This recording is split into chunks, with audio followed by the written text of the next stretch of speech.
Welcome, humans, and any celestial body else out there listening.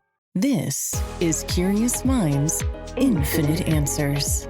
I'm your host, Courtney Christine Koskin. This podcast, simply put, is a mix of human curiosity and how, with the help of AI technology, curious minds can get the answers we seek. Let's get mind-bending and plunge deep beneath the surface of our everyday thoughts. Let's begin. Solitude.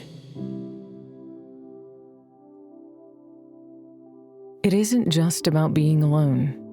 And while being alone for long periods of time can lead to sadness, depression, and disconnectedness, what if we flipped the script and called it truly being present with ourselves?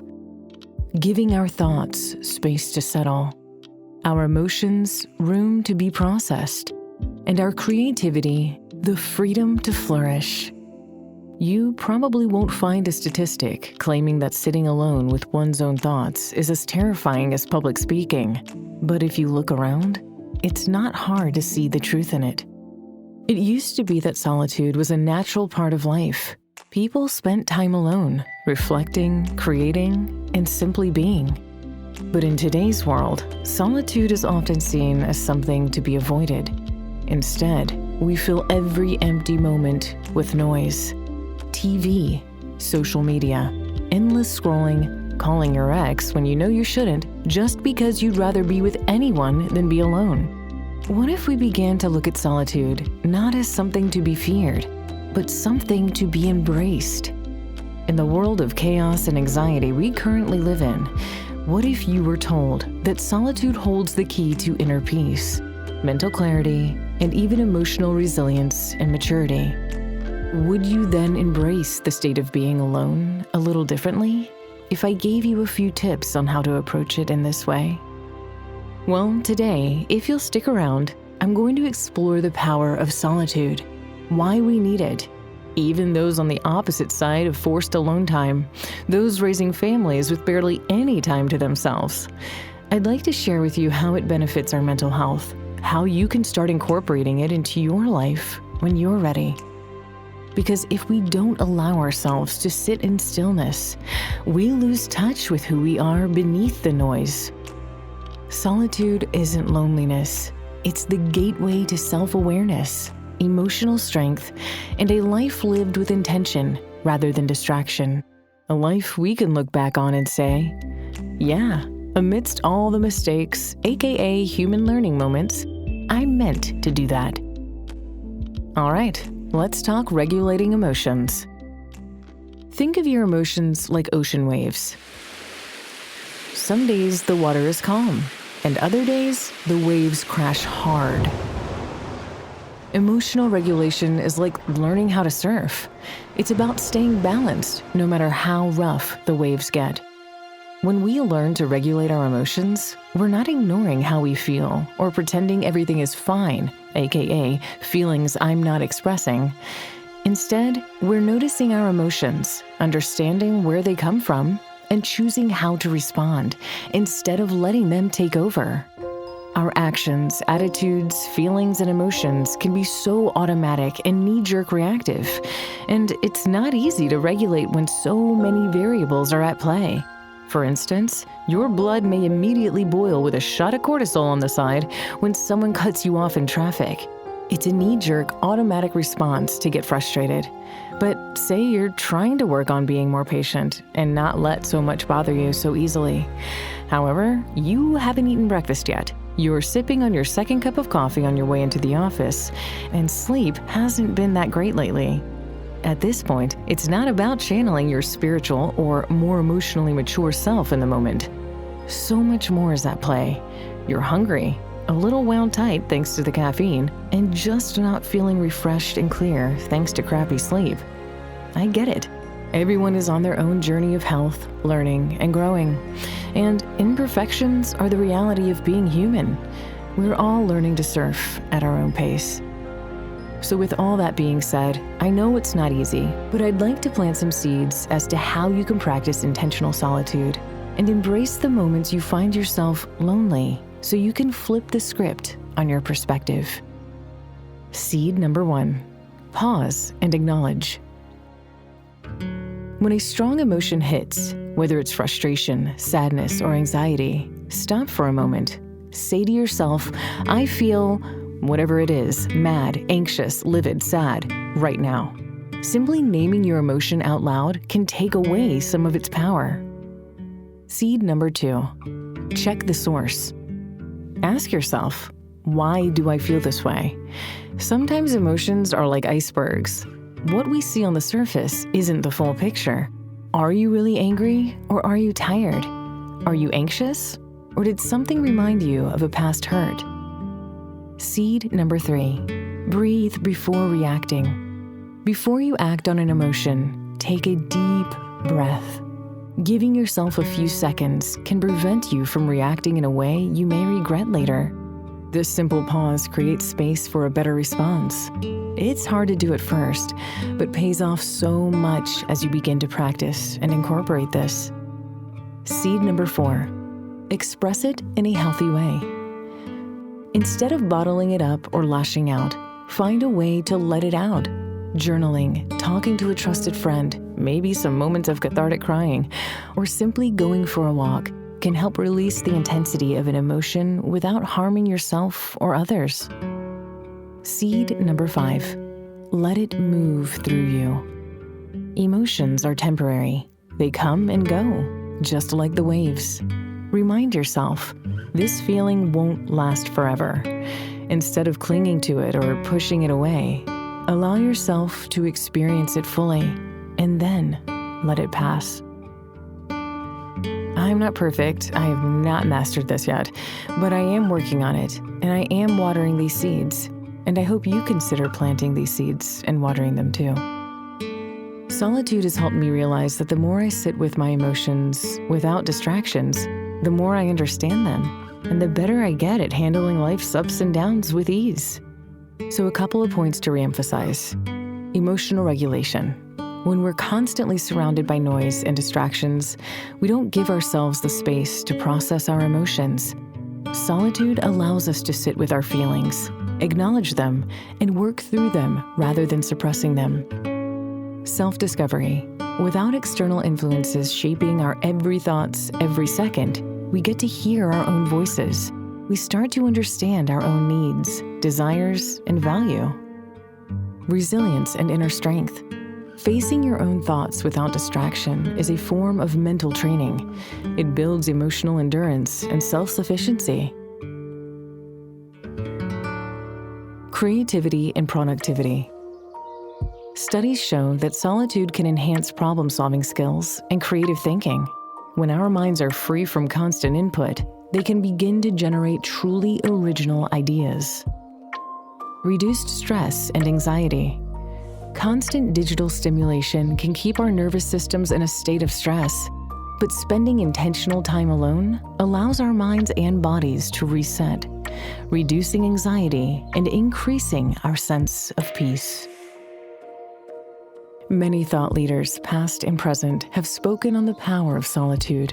Their words remind us that being alone doesn't mean being lonely. It means being with ourselves in a way that nurtures our souls.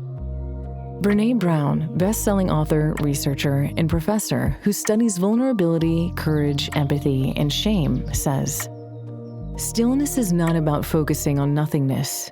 It's about creating a clearing. It's opening up an emotionally clutter-free space and allowing ourselves to feel and think and dream and question." Carl Jung, Swiss psychiatrist and author, said, "Loneliness does not come from having no people around you, but from being unable to communicate the things that seem important to you." This speaks to the idea that solitude is different from loneliness. True solitude is about deep connection with yourself. Blaise Pascal, a French mathematician, physicist, inventor, and philosopher, said, "All of humanity's problems stem from man's inability to sit quietly in a room alone."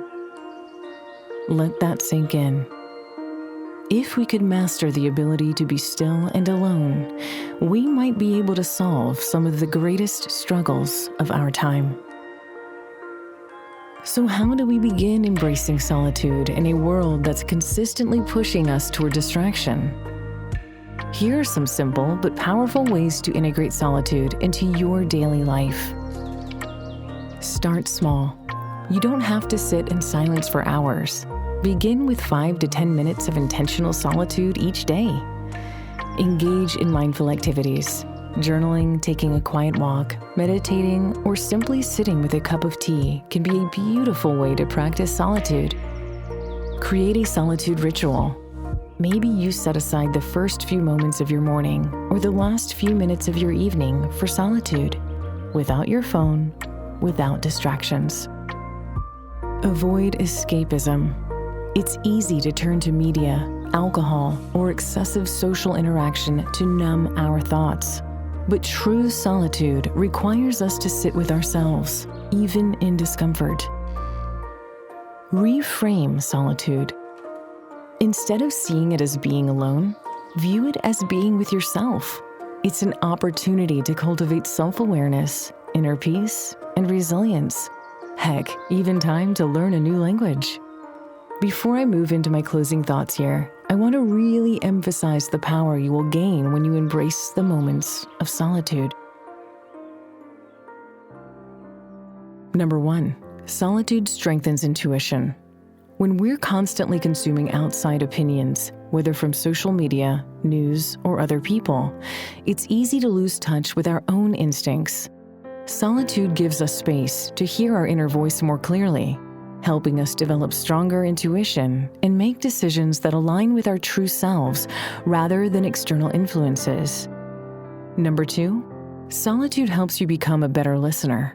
Spending time alone in a quiet reflection teaches you to become more comfortable with silence. And when you're comfortable with silence, you're better at holding space for others in conversations, listening deeply instead of feeling the need to fill every pause with words. Number 3, solitude increases your ability to experience joy in simple things. Without constant external stimulation, you start noticing the beauty in small moments. The warmth of the sun on your skin, the way leaves rustle in the wind, the sound of your own breath. This can heighten gratitude and make everyday life feel richer. Number 4, solitude improves self-trust. When you're always surrounded by people, it's easy to seek validation or second-guess yourself. But in solitude, you learn to trust your own thoughts, instincts, and problem-solving abilities. The more time you spend alone, the more confidence you build in your ability to handle life's challenges. Number 5, solitude helps you break free from social conditioning. From an early age, we're shaped by societal norms and expectations. Spending intentional time alone helps you question what you've been taught to believe, giving you the freedom to unlearn limiting beliefs and create a life that feels truly authentic. Number 6, solitude enhances emotional independence. Many people rely on constant social interaction to regulate their emotions, but solitude helps you learn to self-soothe, process emotions on your own, and become emotionally independent, which leads to healthier relationships and a stronger sense of self. Number 7, solitude helps reset your nervous system. Modern life keeps us in a state of overstimulation. Notifications, emails, conversations, traffic, endless content. Solitude gives your nervous system a break, allowing your body to shift out of stress mode, fight or flight, and into rest and repair mode, which improves mental and physical health. And lastly, number 8, solitude can feel like a mini spiritual retreat. Whether or not you're religious, solitude can feel like a sacred practice.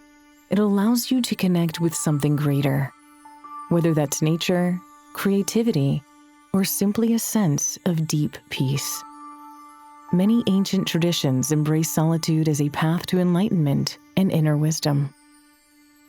In closing, solitude isn't about isolation. It's about reconnection. Reconnection with yourself, with your thoughts, with the deeper currents of your inner world. It might feel uncomfortable at first, but that discomfort is where growth happens. If you feel resistance to being alone with your thoughts, that might be a sign that it's exactly what you need. It'll be hard, but we all know nothing in this life worthwhile ever comes easy. And can you just imagine the freedom you will experience if you can actually put yourself through this process? I don't know. Sounds like a profoundly meaningful challenge to me. So here's your mission, should you choose to accept. Spend just 10 minutes a day in solitude, completely undistracted. Observe how you feel. Observe what thoughts come up. Let them come and let them go. Don't let the negative thoughts take control. You, in fact, have the power to turn the page on any thought, memory, or feeling that does not help you evolve for the better. Do this, and you might be surprised by what you discover. If this episode resonated with you, share it with someone who might need a gentle reminder that solitude is not something to fear. It's a powerful tool for healing, growth, and self-discovery. Until next time, don't lose hope. Take care of yourself and embrace the beauty of being alone.